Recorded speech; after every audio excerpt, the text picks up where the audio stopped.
자, 우리가 메뉴 액티비티에서 인텐트라고 하는 거 안에다가 엑스트라 데이터를 넣어서 메인 화면 쪽으로 이제 전달을 하는 겁니다. 이쪽에서 이제 응답을 받아야 되는데요. 자, 여기서 오른쪽 마우스 버튼 눌러서 Generate Override Method를 클릭하면 자, 액티비티에서 상속받은 부모 클래스에 들어가 있는 메소드들이 보입니다. 자, 그 중에, 자, 밑으로 쭉 내려가 볼까요? 자, on으로 시작하는 게 callback 함수를 가리키고요. 자, callback 함수 중에서 on activity result라고 하는 걸 찾을 수 있습니다. 자, 이걸 찾아서 OK를 누르면, 자, on activity result라고 하는 게, 자, 응답을 받아주는 메소드가 됩니다.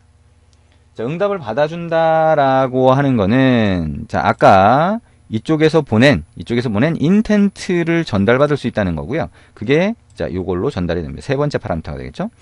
자, 그리고 첫 번째 파라미터 리퀘스트 코드가 되잖아요. 요거는 우리가 메뉴 화면을 띄울 때 전달한 자, 요 코드가 메뉴 화면 쪽으로 갔다가 다시 이쪽으로 전달되게 돼요. 그러니까 메뉴 화면에서 전달한 건지 알 수가 있는 거죠. 그다음에 리절트 코드는 메뉴 화면에서 자, 이렇게 액티비티 리절트 오케이 하면 그 코드가 이쪽으로 전달됩니다. 세 개 파라미터가 이렇게 전달이 됐죠. 그러면 자, 이 밑에다가 자, 전달받은 인텐트 안에 들어가 있는 데이터를 한번 확인해 볼 거예요. 자, 그러면 일단 자, 이 리퀘스트 코드를 가지고 메뉴 화면에서 전달받은 건지를 한번 확인해 봅니다. 자, if라고 하고요. 리퀘스트 코드라고 하는 게 자, 우리가 101번 넘겨줬죠? 자, 101이라고 하면 메뉴 화면에서 넘긴 게 맞겠죠? 자, 그러면 이거라고 하면 자, 그러면 그 안에서 다시 확인을 해 봅니다. 자, 여기에 데이터라고 하는 게 인텐트죠? 이거 get 자, 문자열로 들어가면 string extra라고 하는 걸로 뽑을 수 있어요. put으로 넣고 get으로 뺀다라고 생각하시면 되고요. 자, 해시 테이블과 거의 같죠.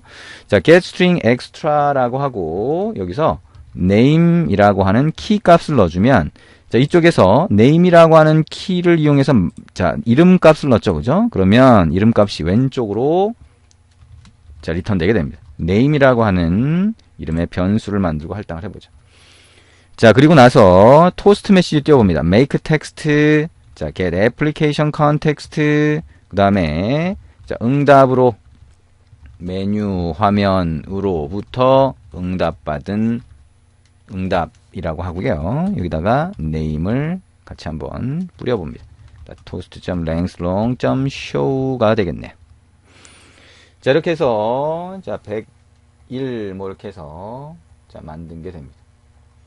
자, 이렇게 하면 자, 새로운 화면을 띄운 다음에 그 화면으로부터 응답을 받았을 때 자, extra라고 하는 거 인텐트 안에 extra로 넣으면 데이터를 전달받을 수 있는데 전달받는 것까지 같이 해본 게 되겠네요. 자, 그러면 한번 띄워볼까요?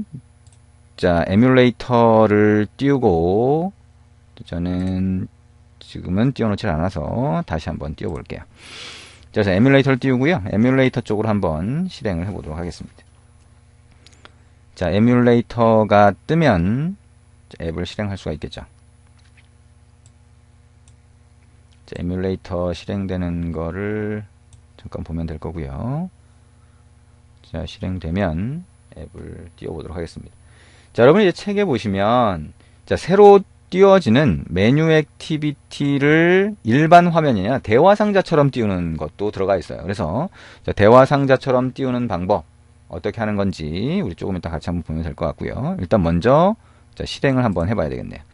자, 앱을 에뮬레이터 쪽으로 한번 실행을 해봅니다. OK 누르면 실행되어 있는 에뮬레이터 쪽으로 앱이 뜨겠죠. 자, 에뮬레이터 쪽에 앱이 뜨는 거를 보시면 될 거고요. 자, 우리가 그 사이에 자, 왼쪽에서 매니페스트 파일 한번 열어볼게요. 여기 보면 아까 얘기한 것처럼 메뉴 액티비티라는 액티비티가 추가가 됐죠. 자, 여기 추가된 정보 단순히 어떤 액티비티라고 하는 걸 가리킨다라고 하는 것만 등록이 되어 있습니다.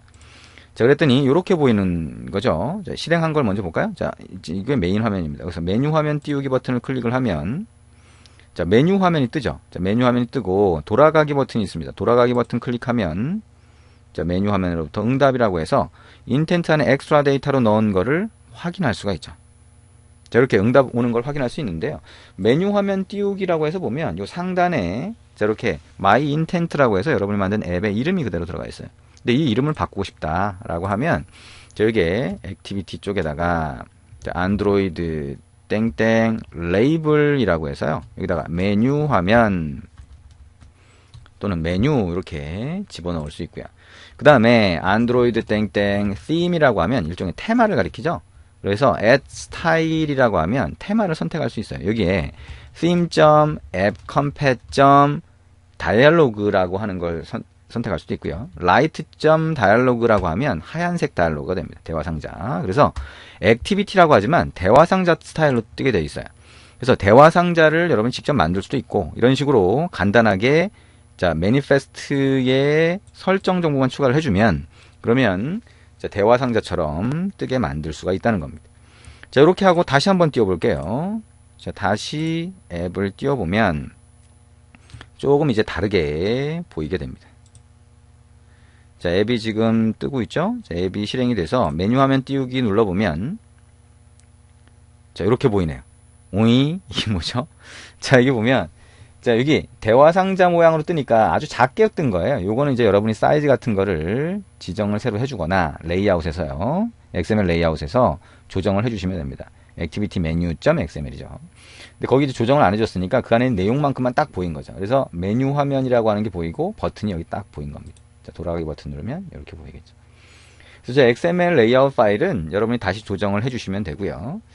자, 어쨌든 자, 이런 형태로 실행이 되더라라고 하는 겁니다.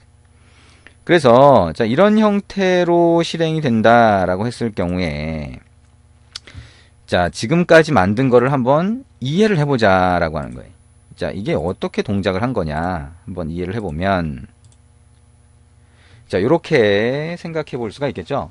자, 일단 액티비티를 우리가 지금까지 한 과정을 보면 액티비티를 만들고요. 자, 메뉴 액티비티를 추가했죠. 그랬더니 XML 레이아웃 파일 하나와 자바 소스 파일 만들어지고요. 매니페스트에 등록이 됐어요. 자, 그 다음에 XML 레이아웃에서 필요한 내용을 좀 수정을 하고 그 다음에 메인 액티비티에서 새로운 액티비티를 띄우면 자, 새로운 액티비티 쪽에 이게 뜨겠죠, 그죠? 그리고 그쪽에 버튼을 넣고 응답을 보내도록 처리를 하면 우리가 작업한 과정이 끝나는 거예요. 자, 이런 형태로 액티비티를 보통 구성을 한다. 자, 이런 과정을 거친다라고 하는 거고요. 아까 얘기한 것처럼 중요한 거는 이 부분이죠. 자, 시스템에서 관리를 해요. 이 안에 액티비티 매니저라고 하는 게 있는데 어쨌든 인텐트를 받아서 처리한다는 거예요. 시스템이 알아먹을 수 있는 포맷이 인텐트니까. 그래서 메인 액티비티에서 메뉴 액티비티를 띄울 때 이렇게 바로 띄우는 게 아니고요. 시스템 쪽으로 요청한다는 거죠. 스타트 액티비티라고 해서 인텐트를 넘기면 이걸 해석해서 메뉴 액티비티를 띄워준다는 겁니다. 자, 이렇게 되는 거고요. 이렇게 띄워주는 과정에 인텐트 안에다가 엑스트라라고 하는 데이터를 넣으면 시스템은 그걸 해석하지 않고 그대로 전달한다는 거예요. 메뉴 액티비티에서 메인 액티비티로 전달할 때도 마찬가지 과정을 거치게 됩니다.